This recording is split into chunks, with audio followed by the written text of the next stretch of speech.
A história que eu vou contar a vocês hoje aconteceu comigo anos atrás. Foi uma época sombria da minha vida. Época esta em que quase não escapo com vida. Muitas pessoas dizem que nós devemos ter medo dos vivos e não dos mortos. Dizem que os mortos não fazem mal, mas aí eu digo a vocês, quando as coisas começam a acontecer na sua casa, com sua família, você acredita e você teme. Tudo começou há cerca de 10 anos atrás, quando eu e meu marido nos mudamos para a casa onde iríamos morar, logo após nos casarmos. Estávamos bem e felizes por termos acabado de nos casar. Dizem que os primeiros anos de casados são os melhores, mas eu posso dizer que para mim foi exatamente o contrário disso. Nos mudamos para uma casa grande no meio da cidade. Não vou dizer aqui o nome da cidade, já que ainda moro no mesmo lugar e algumas pessoas podem reconhecer a história. Mas basta dizer que é uma capital de uma cidade do sul do país. A casa tinha 2 andares. Na parte de cima, tínhamos 3 quartos, uma suíte de casal e 2 quartos de hóspedes, além de um banheiro separado dos quartos. Na parte de baixo, tínhamos a sala, cozinha, outro banheiro e mais um quarto. Era uma casa grande e bem bonita. E, na verdade, achei até barata para o tamanho e a quantidade de quartos. Eu estava muito feliz com tudo. Meu casamento, meu marido, a casa, estava tudo perfeito. De início, não vi nada de anormal na casa, nem em nada ali. Até que certo dia, quando eu estava de férias, isso já fazia mais de 1 ano que morávamos na casa, eu resolvi fazer uma faxina geral. Contratei uma pessoa para me ajudar, pois a casa era muito grande, e fui ajudar na faxina, claro. Eu estava na parte de baixo limpando as coisas por lá, quando passei por um pedaço do muro e vi que estava descascando. Encontrei uma fresta entre um tijolo e outro, e até hoje eu não sei o porquê de eu ter feito aquilo, mas eu comecei a cutucar ali, entre a fresta de um tijolo e outro, cutuquei até que encontrei uma coisa. Achei ali escondido, entre um tijolo e outro, um pequeno crucifixo de prata, muito bonitinho, sem o Jesus pregado, só o crucifixo mesmo. Eu peguei aquele objeto ali e guardei. Foi o que bastou. Não sei se foi coincidência ou não, mas após eu retirar o crucifixo da parede, começaram a acontecer coisas, alguns episódios estranhos na casa. Comecei a ter pesadelos estranhos. No início, eu não consegui me lembrar direito dos pesadelos ao acordar. Meu marido também passou a ter pesadelos. Acordava suado, com os olhos apavorados. Mas nenhum de nós tinha lembrança dos pesadelos. Depois, eu comecei a perceber que alguns objetos trocavam de lugar. Isso mesmo, eles trocavam de lugar. Quando eu saía para ir trabalhar, eu colocava algo em um lugar. Quando eu chegava, estava em outro. E não ficava ninguém em casa. Passei a ficar nervosa, com medo, sem saber direito nem o porquê.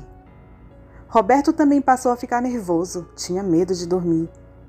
Mas até então, nenhum de nós dois sabia o que estava acontecendo. De início, pensamos ser estresse do trabalho, algo assim. Até que um dia, durante a madrugada, após acordar de mais um pesadelo, levantei e fui até a cozinha tomar água. Acordei com a minha garganta seca. Ao chegar na cozinha, acendi a luz e me dirigi até a geladeira. Só que quando eu me viro, vocês podem não acreditar, mas uma faca voou do porta-facas de cima do armário e veio em minha direção, acertando ou melhor, passando de raspão pelo meu braço esquerdo, e me cortou. Acho que no susto eu acabei desviando, senão eu nem sei onde teria me acertado. Nisso eu dei um tremendo grito. Eu soltei o copo que se espatifou no chão e saí correndo dali, gritando.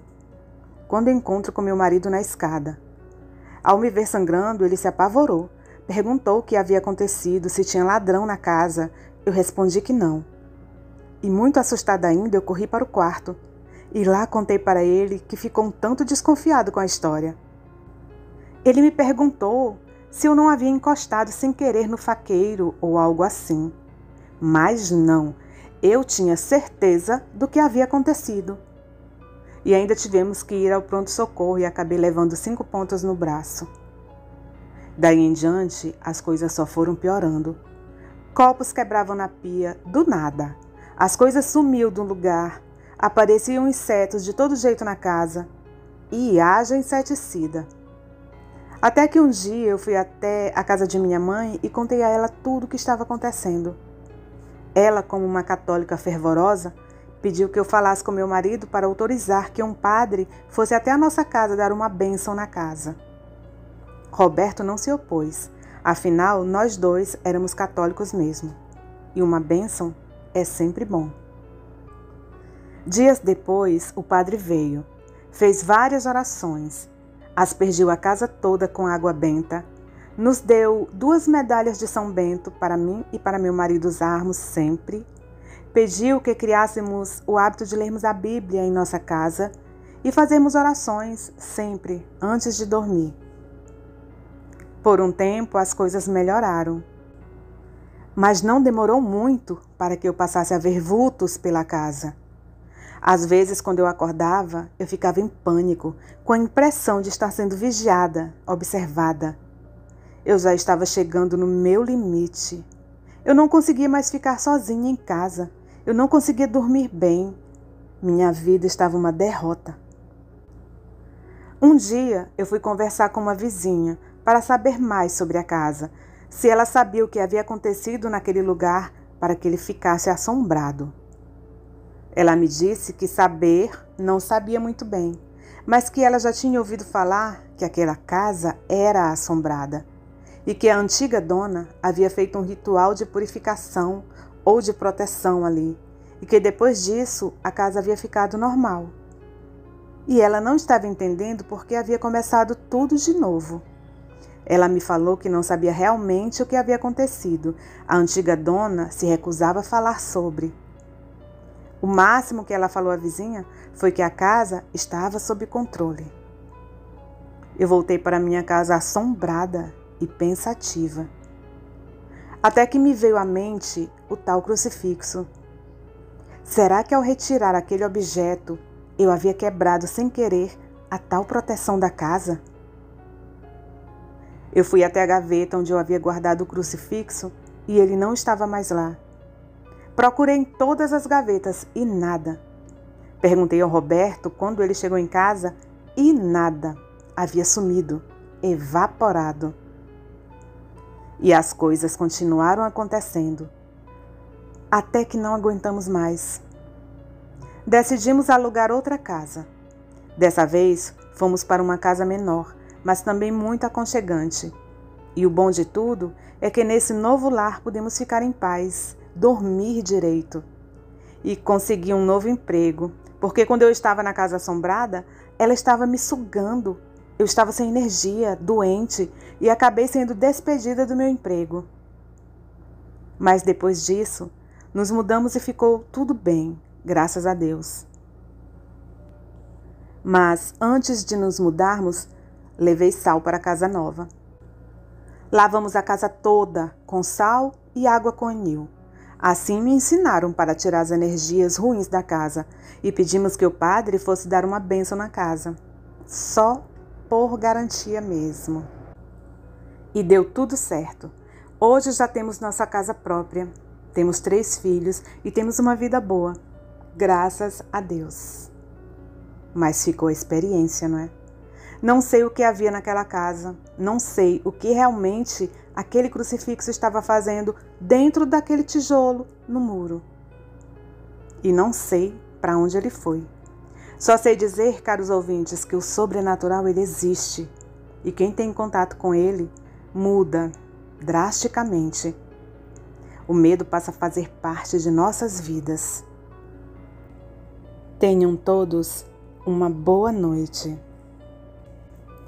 O nosso muito obrigada a todos os nossos inscritos pela companhia. E digam aí o que acharam do relato. Vocês teriam coragem de morar em uma casa assombrada? O que vocês fariam se estivessem no lugar do casal, da Amélia e do Roberto? Tentariam fazer alguma limpeza nessa casa, alguma coisa mais profunda? Ou fariam como o casal? Tentaram fazer a limpeza, mas já que não deu certo, se mudaram. Eu, particularmente, acho que o melhor que eles fizeram foi se mudar, porque tem certas brigas que não vale a pena. Até o próximo vídeo.